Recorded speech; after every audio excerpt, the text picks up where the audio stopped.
Badan Kependudukan dan Keluarga Berencana Nasional menyelenggarakan sosialisasi serta workshop peningkatan dan pembentukan kampung berkualitas di Sumatera Selatan. Sosialisasi dan workshop diikuti seluruh perwakilan kabupaten dan kota di Sumatera Selatan untuk kembali meningkatkan kampung berkualitas di setiap daerah. Kepala Perwakilan BKKBN Sumatera Selatan Medi Herianto dalam pembukaan workshop dan sosialisasi mengatakan workshop ini bertujuan agar para peserta mendapatkan pengetahuan dan pemahaman bagaimana membentuk kampung berkualitas di Sumatera Selatan. BKKBN menargetkan adanya kampung berkualitas di setiap desa dan kelurahan di Sumatera Selatan. Yang ingin kita capai melalui workshop ini menyamakan pemahaman tentang kampung keluarga berkualitas itu sendiri. Kemudian memantapkan pemahaman juga tentang bagaimana cara mengelola kampung keluarga berkualitas.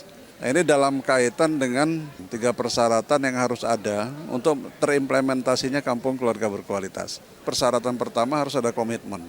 Itu komitmen di antara para peserta. Karena para peserta ini ada unsur dari pemerintah daerahnya, itu ada asisten, ada bapedanya, ada dinas kesehatan, OPDKB-nya. Nah, paling tidak komitmen dari mereka-mereka ini. Yang kedua, memantapkan pengetahuan tentang pengetahuan praktis tentang pengelolaan kampung KB. Sementara itu, Direktur Analisis Dampak Kependudukan Faharudin menambahkan, Inpres nomor 3 tahun 2022 menargetkan terciptanya kampung 50% berkualitas. Selain itu, setiap daerah juga dapat mengelola kampung berkualitas yang berkelanjutan serta mandiri. Ya, target kualitas misalnya dari sisi klasifikasi. Jadi di tahun 2024 itu harus 50% kampung KB itu harus klasifikasinya mandiri dan berkelanjutan. Jadi harus bagus juga pengelolaannya begitu. Nah, itu yang dikomunikasikan. Kemudian ada target-target lain seperti yang tercantum di lampiran Inpres. Ada 77 indikator yang dipantau dan itu menjadi tanggung jawab seluruh kementerian lembaga kalau di pusat, kalau di daerah seluruh dinas OPD terkait ada 77 indikator dan memang itu menjadi pekerjaan mereka selama ini.